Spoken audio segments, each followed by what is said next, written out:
93, j'imagine que Krishna, ou par chance ou par l'arrangement de Krishna, mais j'ai tout de suite compris que la conscience de Krishna, ça veut dire partager la conscience de Krishna avec autrui. Et je vous donne un exemple. J'avais même pas encore la Bhagavad Gita. J'avais un petit livre que Prabhupada avait écrit avant de venir en Inde, un livre qui s'appelle Message of Godhead, que j'avais reçu à l'aéroport de Los Angeles et que j'avais pris avec moi l'été avant l'année scolaire que j'allais passer à Paris.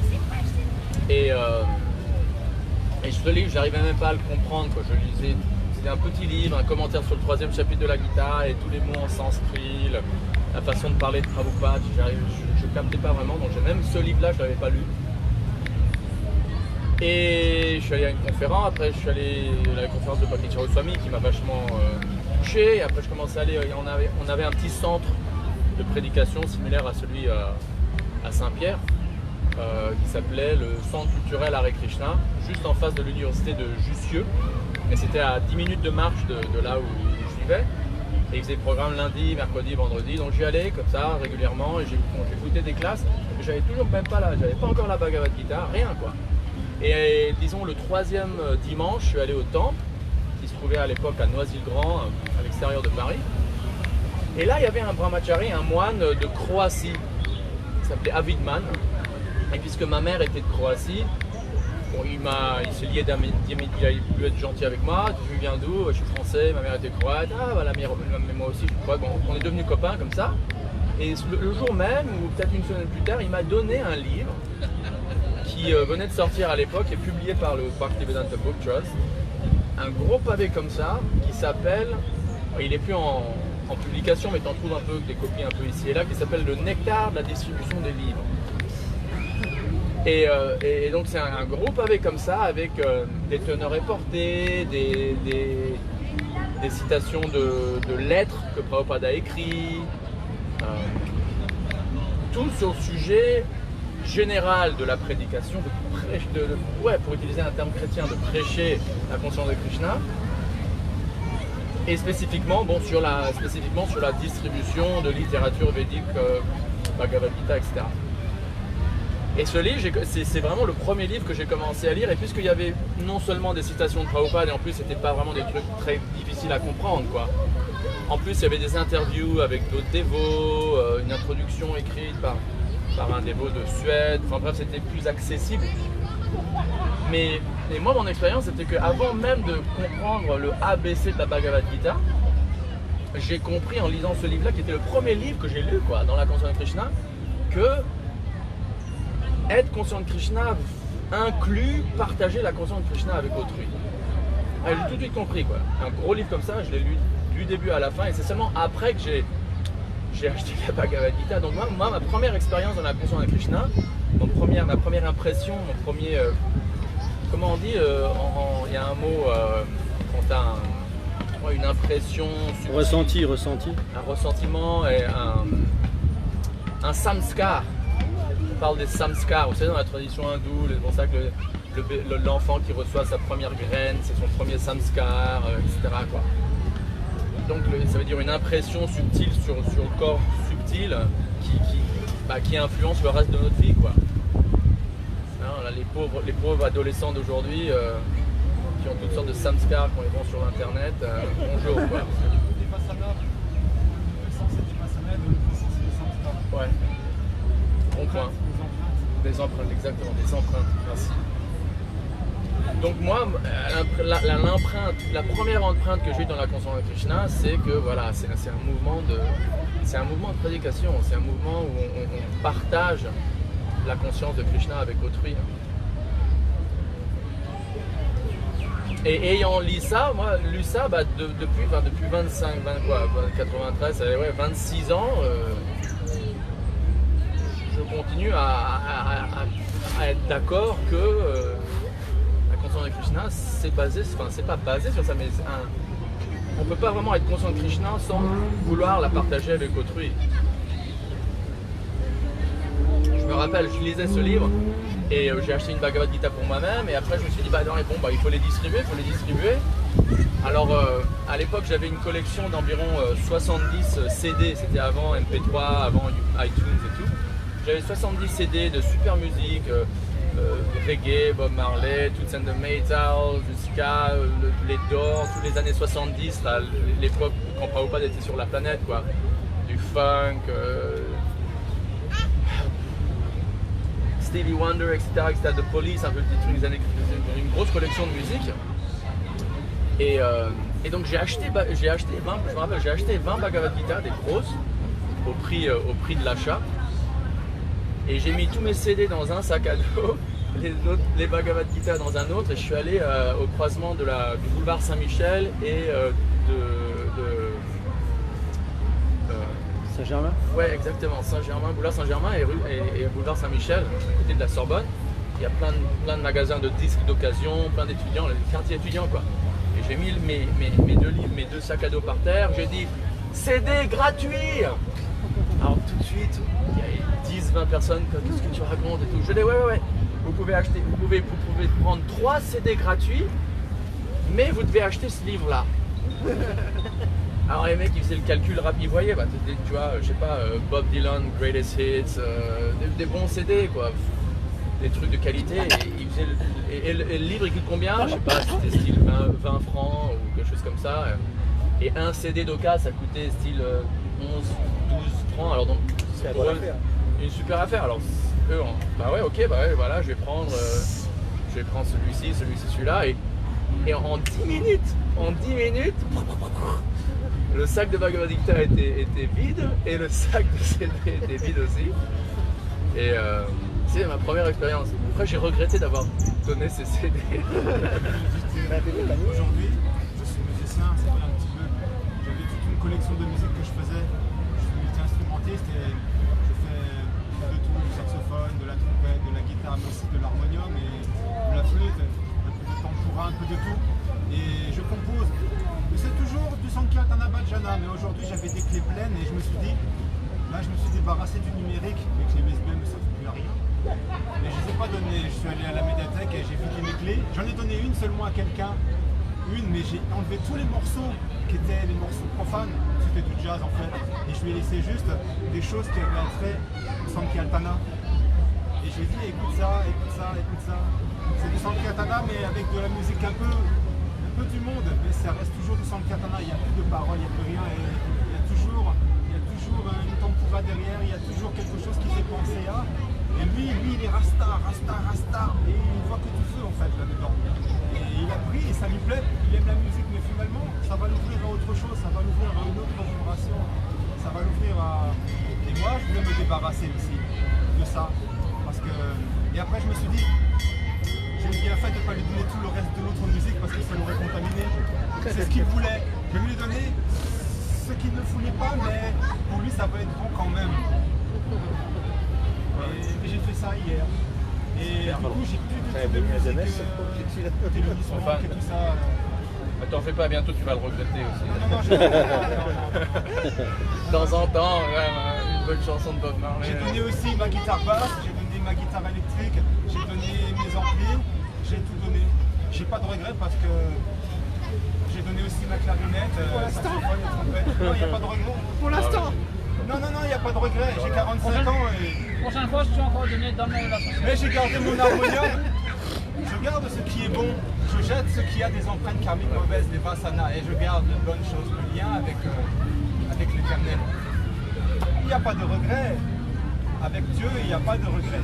Ça, c'est sûr. C'est une élévation qui ça me permet justement de tirer un trait sur la vie mondaine et sur les choses qui sont souillées, parce que c'est comme ça qu'il parle Prabhupada. Alors je dois utiliser ces mots. Bien dit, bien dit. Ce ne sont pas mes mots, ce sont les siens. J'y arriverai pas. Donc pourquoi est-ce que je vous dis ça? Pourquoi est-ce que je vous parle un peu de mon expérience vis-à-vis de la distribution, précisément de ce Sankirtan qui a comme définition de chanter ensemble, mais aussi de propager le Saint-Nom? C'est parce que nous qui sommes tous membres du mouvement de Sankirtan du Seigneur Chaitanya, et là en particulier du mouvement ISKCON, qui est une branche du mouvement de Sankirtan du Seigneur Chaitanya, on hérite D'ailleurs, je pensais, le titre de la classe, ça serait avec grande fortune vient grande responsabilité. Avec grande fortune vient grande responsabilité. On est rentré, on a une super fortune d'être d'une manière ou d'une autre entré en contact avec Chaitanya Mahaprabhu, avec le Saint-Nom de Krishna, avec les livres de Prabhupada, et d'une manière ou d'une autre, inconcevable, on a un petit goût pour ça, et ça c'est inconcevable, quoi. Pourquoi nous? Il y a combien de gens à la Réunion et pourquoi nous? Pourquoi pas pourquoi pas monsieur là ou madame là qui passe et ça leur dit rien, quoi. Pourquoi nous? C'est quand même un miracle, quoi. Une autre petite parenthèse, je suis né à Los Angeles et quand je vais à Los Angeles, et c'est là où j'ai vu les dévots la première fois aussi, quand j'avais 9 ans à la plage de Santa Monica. Et Los Angeles c'est une ville énorme, quoi. Il y a des millions et des millions de gens. Et depuis 1973, combien de gens sont nés à Los Angeles? Des centaines de milliers, des millions de gens sont sûrement nés et même dans le quartier de Santa Monica où je suis né, combien il y a de gens qui sont nés à Santa Monica? Et sur tous les gens qui sont nés à Santa Monica depuis 1973, il y en a, je crois, 3 ou 4. C'est quoi 1973? C'est l'année de ma naissance. Il y en a 3 ou 4 qui ont embrassé le mouvement de Sankirtan du Seigneur Chaitanya. 3 ou 4 sur des millions, quoi. Donc souvent quand je vais à Santa Monica, je me dis mais pourquoi moi, quoi? Comment moi? Pourquoi moi? Et on peut tous se sentir comme ça. Ici à La Réunion, pourquoi nous? Pourquoi nous et pas quelqu'un d'autre? Peut-être qu'on a fait des choses dans les vies passées, peut-être que c'était une miséricorde officielle de Krishna, peut-être un arrangement de Krishna. Quelle que soit la réponse, le fait est que bon, on a cette bonne fortune sur nos genoux, quoi. On a hérité de cette bonne fortune. Et encore une fois, avec grande fortune vient grande responsabilité. Donc on a un devoir, on a un devoir avant de quitter ce corps. Et bon, on espère qu'on vivra encore longtemps, mais on ne sait pas quand la mort va venir. On a donc une responsabilité d'être employé ou d'être utilisé par Krishna, par les mains de Krishna comme un instrument le plus efficace possible, pas un instrument rouillé, pas un instrument qui démarre pas, pas un instrument qui passe pas bien les vitesses. Bon, ça c'est déjà bien, quoi. Mais on voudrait être un instrument qui est le plus fine-tuned, comme on dit en anglais, le plus méticuleusement ajusté au niveau bien huilé, bien synchronisé pour qu'on soit vraiment efficace avec le peu de temps qui nous reste, quoi. Quelqu'un connaît Madhavendra Puri? Il était plus connu à Maurice, Madhavendra Puri Prabhu. C'est un dévot aîné, oreilles de la métropole. Et il avait passé du temps à Maurice avec son épouse Lila Madhuri. Et eux étaient un peu en charge de ce centre de prédication à Paris. Et je me rappelle, je venais les premières fois, mais je vous ai pas dit, mais pendant environ 1 mois, j'ai arrêté de venir. Parce que j'avais des doutes. Je me disais, c'est pas possible, il y a tellement peu de gens qui pratiquent la conscience de Krishna, comment est-ce que ça peut être la vérité absolue? Et en plus, il y avait un monsieur du Bangladesh musulman qui m'avait embrouillé la tête. En essayant de me convaincre que l'islam c'était mieux que le vaishnavisme et tout. Et donc pendant 1 mois je venais plus au centre. Et un jour, Lila Madhuri, l'épouse de Madhavendra Puri, que je considère vraiment, je lui dis à chaque fois, je dis t'es le monde, tu m'as sauvé, quoi. Elle m'appelle un jour, allô Bhakta Cyril, c'est Lila Madhuri, comment ça va? Je dis ah ouais ça va. Mais alors on ne te voit plus au centre, pourquoi tu viens plus? Je dis ouais, non mais pourquoi tu viens plus? Alors j'ai ouvert mon mental, je lui ai révélé mon mental, je lui ai dit bah parce que j'ai un doute, quoi. Et en particulier, pourquoi est-ce que, si c'est vraiment la vérité absolue, pourquoi est-ce qu'il y a tellement peu de gens qui pratiquent ça? Et là elle m'a descendu, elle m'a dit Bhakta Cyril, ça se voit que tu connais vraiment pas notre philosophie, hein. Et après elle a ajouté dans une prison, tu crois que tout le monde va être un bon citoyen? Au contraire. Donc il faut se rappeler que ce monde est un monde où on est tous des criminels qui ont rejeté Dieu, et donc ne t'attends pas à ce que la grande majorité des gens ici soient des bons citoyens vis-à-vis de Dieu. Et après elle m'a dit un truc, je m'en rappellerai toute ma vie. Elle m'a dit écoute Cyril, viens au centre et rappelle-toi de ceci. Il n'y a rien de plus glorieux dans la vie que de retourner au monde spirituel et sur la route, ramener autant d'âmes possible dans tes sillons. Un bateau qui a un sillon ou sillage, sillon. Ramener le plus de gens, il n'y a pas plus glorieux que d'amener d'autres âmes d'ici à notre mort. On a cette distance en temps et en temps. Eh ben, il n'y a rien de plus glorieux que durant cette durée de temps où nous, on se dirige vers les pieds Paraiso Lotus de Krishna, que d'être des instruments dans les mains du Seigneur Chaitanya pour ramener d'autres âmes aussi aux pieds Paraiso Lotus de Krishna. Il y a quelque chose, une toute petite chose. Bien sûr. Alors, je m'appelle Cyril, et alors je me suis présenté sous le nom de Krishnadas, serviteur du Seigneur. Cyril, ça veut dire serviteur du Seigneur. Et toi, tu t'appelles Cyril aussi? Oui. Mais c'est juste pour faire une analogie. Cyril. Je m'appelle vraiment Krishnadas, serviteur du Seigneur. C'était pour réagir à ça. On a tous les deux le même prénom. Et tu as un nom de plus que moi. Ouais, c'est vrai. Donc je voulais lire juste un ou deux passages peut-être d'un livre qui s'appelle, c'est une collection de citations de Prabhupada qui s'appelle Preaching is the Essence. Et là c'est des excerpts, des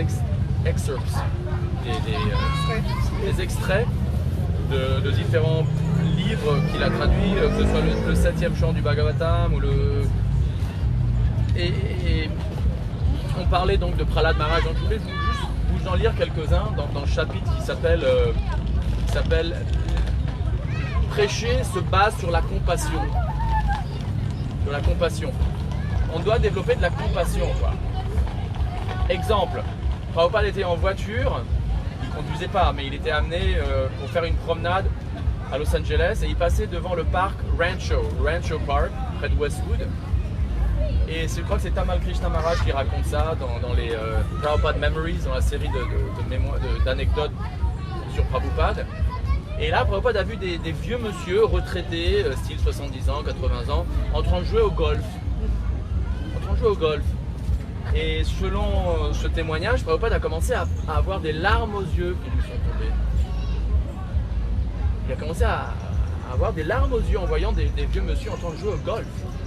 Je me dis, mais pourquoi est-ce qu'ils pleurent, quoi? Là, ils ont réussi leur vie, ils ont assez d'argent pour être retraités, pour pouvoir se payer une partie de golf, ils sont bien habillés, ils ont probablement une bonne famille, des enfants qui sont grands, vie réussie, quoi. Quel est le problème? Donc un dévot a demandé à Prabhupada pourquoi vous êtes attristé, et il a dit parce que ces messieurs ont cette forme humaine tellement rare qui, selon nos textes, on a après des millions et des millions et des millions et des millions d'incarnations. Et ils ont encore quelques minutes, quelques heures avant de quitter leur corps. Et au lieu d'utiliser ce temps précieux pour chanter les gloires de Krishna, pour devenir conscient de Krishna, ils le gaspillent à jouer au golf. Et donc Prabhupada avait des larmes. Donc nous, quand on voit quelqu'un jouer au golf, est-ce qu'on a des larmes aux yeux, quoi? Au contraire, on devient jaloux. Voilà. Moi, j'aimerais bien jouer au golf, que j'ai encore l'argent qu'il a, lui, pour jouer au golf. Moi, je ne peux même pas me payer une partie de golf. Mais bon, lisons ça. C'est une teneur reportée qui vient du 7e chant du Bhagavatam. Et après, on va lire un verset même de Prahlad Maharaj. On racontait ce matin un autre disciple de Prabhupada qui s'appelle Harikesh Swami. Un jour a dit à Prabhupada en 77 à Vrindavan, il a dit: Prabhupada, j'ai vraiment l'impression que vous êtes dans le mood, dans l'humeur de Prahlad Maharaj. Et Prabhupada a répondu: oui, en effet, je pense toujours à ces sots et à ces rascals qui gâchent leur vie dans des efforts matérialistes. Donc pour ça que je pensais que ça serait bonne idée de lire une teneur et portée du 7e chant et après cette prière très connue de Prahlad. Donc je vais la traduire comme ça, c'est en anglais mais... Alors, Prabhupada dit: le devoir de ceux qui suivent dans les traces de Prahlad Maharaj est de enseigner au monde entier comment devenir conscient de Krishna et ainsi comment devenir heureux. Les personnes matérialistes qui sont engagées à faire des efforts pour avoir des bénéfices temporaires,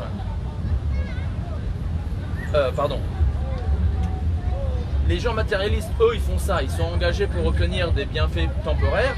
Par contre, ceux qui sont avancés dans la connaissance spirituelle, tels que Prahlad Maharaj, ne sont pas intéressés dans la vie matérialiste, dans la manière, dans la façon de vivre matériellement, dans la façon de vivre matérialiste.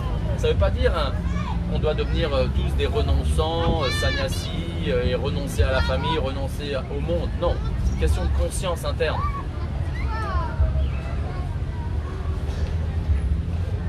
Au contraire, ils veulent être élevés à une vie éternelle de connaissance et de joie. Et donc, tout comme Krishna est toujours compassionné envers les âmes déchues, les serviteurs de Krishna, les dévots et les dévotes du Seigneur Krishna, sont aussi intéressés à éduquer la population entière dans la conscience de Krishna. L'erreur de la vie matérialiste est comprise et les dévots la comprennent. Et donc, ils sourient vers cette erreur de vie matérialiste, la considérant insignifiante. Et donc, par compassion, de tels dévots prêchent l'évangile. Il utilise le mot évangile, gospel. Ils prêchent l'évangile de la Bhagavad Gita partout dans le monde.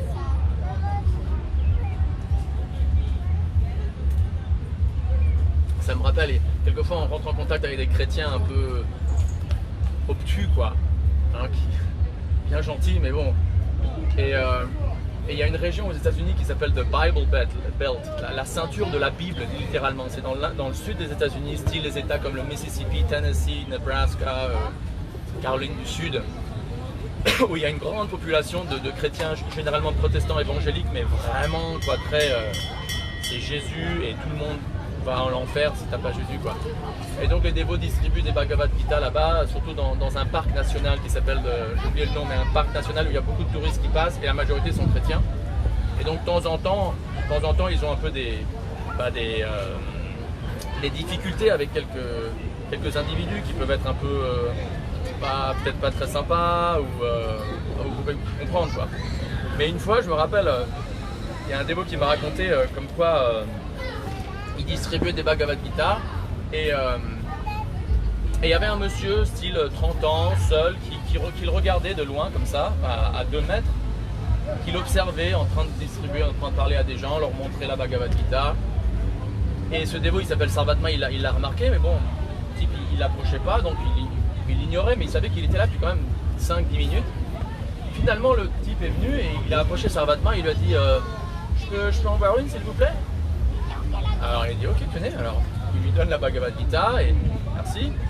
Et il va à 5 mètres et pendant 10 minutes, quoi, il regarde le sanskrit, il regarde les images. Et Sarvatma se disait mais qu'est-ce qu'il va faire, c'est quoi ce type? Et ce type est venu finalement après 10 minutes et il dit c'est la version du roi Jean. La Bible, l'édition la plus connue. Le roi Jacques, c'est ça, non, roi Jacques, King James Version, la version du roi Jean, quoi. C'est la version de la Bible la plus vendue au monde, c'est la version du roi Jacques, c'est ça? Jean. C'est Saint-Jean? King James, c'est Jean, je crois. Hein. Jean, mais c'est ça ou... Chez les catholiques, aux États-Unis, c'est la version du roi Jacques. Bah, là-bas, ils disent King James. Il parle de ça dans le film, ça n'a rien à voir, mais le livre d'Élie. Et lui, il a la Bible du roi Jacques, enregistrée dans son esprit. Oh, c'était drôle, ce type, il a vu le sanskrit et tout, et il croyait que c'était la Bible. Alors Saddam, il a dit ouais, c'est la version du roi Jean, roi Jacques, prenez-la, ok, moi je vais en acheter une. Le type, il est parti avec une Bhagavad Gita. Ce qui est bien, c'est que Prabhupada, dans le livre de sa vie, il nous raconte que finalement, en essence, c'est la même chose. Ouais, c'est vrai, Bhakti, la Bhakti. Celui qui est le Bhakta vraiment qui est établi solidement dans la pure conscience de Krishna avec la miséricorde et la grâce du Seigneur, s'il lit les évangiles, il va voir la même chose. Ouais, et vice versa. Ouais. Donc là, je vais lire donc ce verset. Ça, c'est le verset Prahlad Maharaj lui-même qui parle. Ça, c'est un verset super connu, quoi. C'est sur le top 50 des versets pour les dévots et les dévotes de Krishna. c'est le verset 43 et 44 du chapitre 9 du verset 7. Et donc là, il faut voir le contexte. Nishingadev vient de tuer Hiranyakashipu. Tous les dieux et les déesses ne veulent pas s'approcher de Nishingadev parce qu'il est enfant, il y a plein de sang encore, il est hyper vénère. Ah non, non, vas-y, non, non, non, pas moi, toi, non, non, pas moi. Et finalement, il pousse Prahlad. Non, vas-y, toi, il t'aime bien, toi. Bon, alors, il va un petit garçon de 7 ans, et là, il offre ses prières fameuses à Nishingadev. Et il dit, ô meilleur des grandes personnalités, je n'ai pas du tout peur de l'existence matérielle, car là où que je sois, quel que soit l'endroit où je suis, où je vis, où je réside, je suis complètement absorbé dans des pensées de tes gloires et de tes activités. Là, on lisait une lettre de Prabhupada hier où il disait « Je m'en fiche si je meurs en Vrindavan ou en Occident parce que là où il y a Krishna, c'est Vrindavan. » Là où il y a Krishna, c'est Vrindavan. Donc Prahlad dit la même chose, il dit « J'ai pas peur de l'existence matérielle. » Prabhupada, il dit, et les acharyas disent que le truc sur les 4 trucs que la lame conditionnée fait, c'est-à-dire manger, dormir, s'accoupler, se défendre et notamment avoir peur, c'est le truc le plus principal dans la vie d'une âme conditionnée. C'est la peur, et surtout la peur de la mort, ultimement. Et là, Prahlad, il dit, j'ai pas du tout peur. Pourquoi? Parce que je suis toujours absorbé dans des pensées de toi. Et il continue. Ma seule préoccupation, il y en a une quand même de préoccupation. Ma seule préoccupation, c'est pour les sots et les rascals qui fabriquent ou qui font des plans élaborés pour le plaisir matériel et pour maintenir leur famille, leur société et leur pays. Je suis consterné avec amour pour eux. Pas avec condescendance, mais avec amour pour eux. Et là, il continue. Mon cher Seigneur Nishingadev, je vois qu'il y a en effet beaucoup de personnes saintes, mais elles sont simplement intéressées dans leur propre salut, dans leur propre délivrance. N'étant pas concernées pour les grosses villes et les gros villages, ou les grosses îles, comme la Réunion,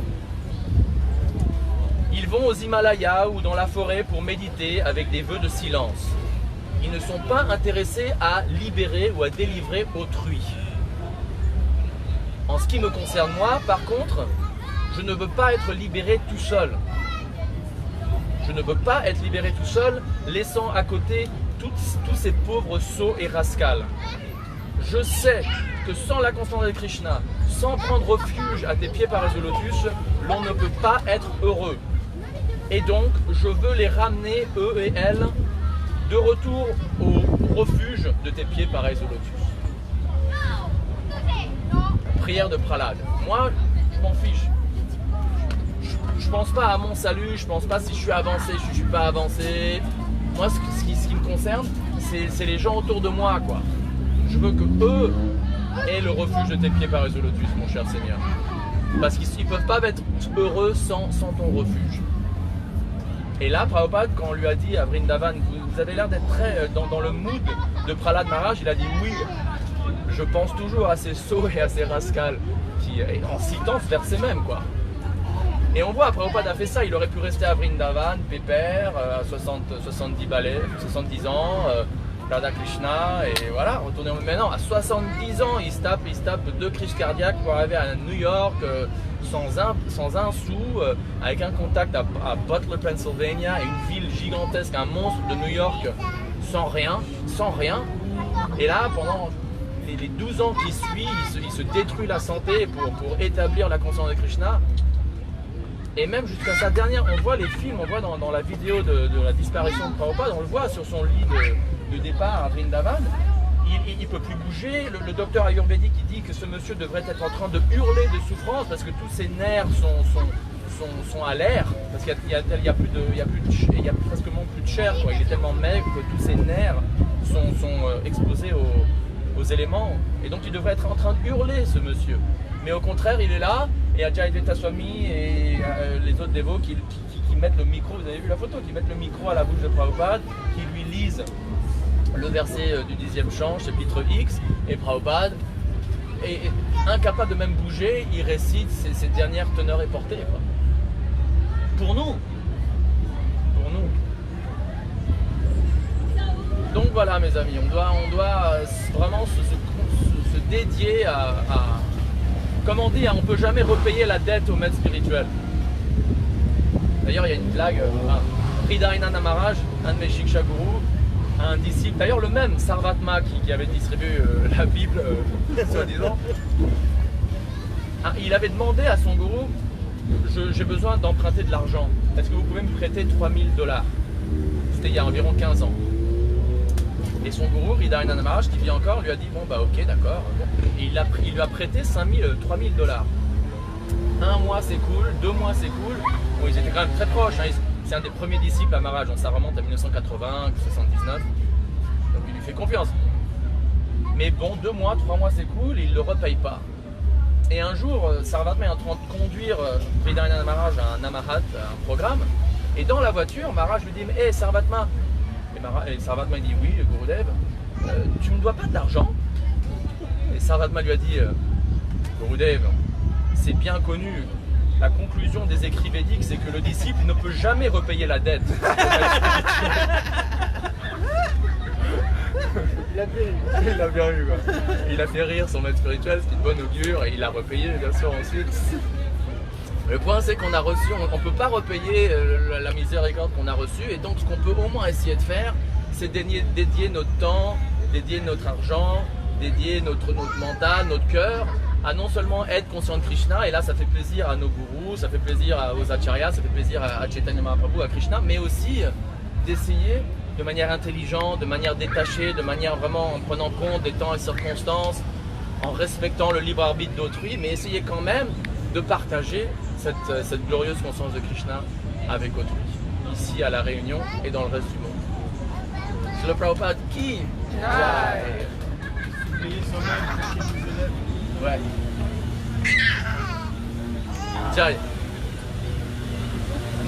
Vous avez des questions? Vous avez des questions? Une question.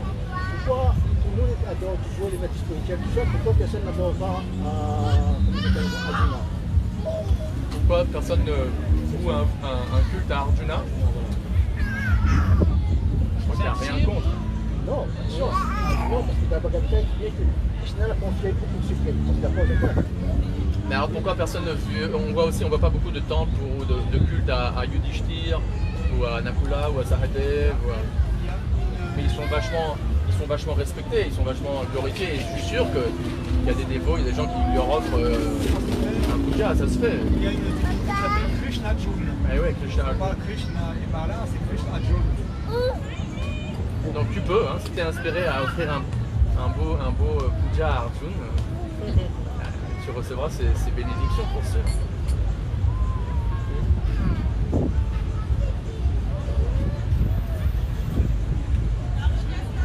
Jai. Chandra Chika Prabhu Ki!